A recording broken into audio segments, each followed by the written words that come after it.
Many Jewish New Yorkers are struggling to name a pattern we are experiencing. Our history and connection to Israel are being delegitimized. Violence against Jews is being minimized. Then come hollow gestures of care and concern from the very people harming us. We are told that we're safe in the cities we live, while anti-Semitism is skyrocketing and hateful rhetoric against us is being excused. We are told that Jews are too privileged to be vulnerable, erasing our history of displacement and persecution. When we call out this anti-Semitism, we are told we're exaggerating or crying victim.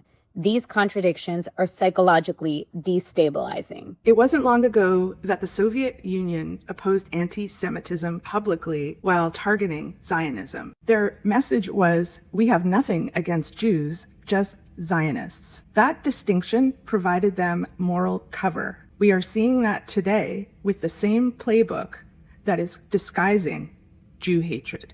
This follows a pattern in psychology known as DARVO: deny, attack, and reverse victim and offender. First, the harm done to Jews is denied.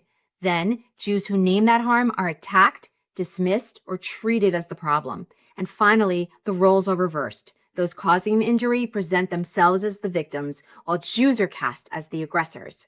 That reversal leads us to distrust our own perceptions, silence our own instincts, and question whether we are entitled to feel harmed at all. This moral inversion and gaslighting creates traumatic invalidation. The harm we experience is denied, distorted, or turned back on us. And over time, we begin to question our own reality, silence our instinct, and wonder whether we even have the right to feel hurt. It leaves us confused, anxious, and disconnected from our own sense of safety. Shame grows, isolation deepens, and perhaps most painful of all, it feels as no one is willing to acknowledge the harm or protect us from what we can clearly see. Then come the symbolic gestures tied to Jewish tradition. Passover tells of the Jewish journey toward Israel. Tisha B'Av mourns Jerusalem, the temples, and our exile. You cannot invoke Jewish traditions to signal allyship while denying the very history they preserve. To Jews in New York and across America, do not dismiss your perception when something feels wrong. When public displays of concern follow repeated hostility, name the contradiction. When Jewish pain is minimized, insist that it matters. Name the double standards. Name the dehumanization. Name the moral inversion. Name the traumatic invalidation. Reject hollow gestures.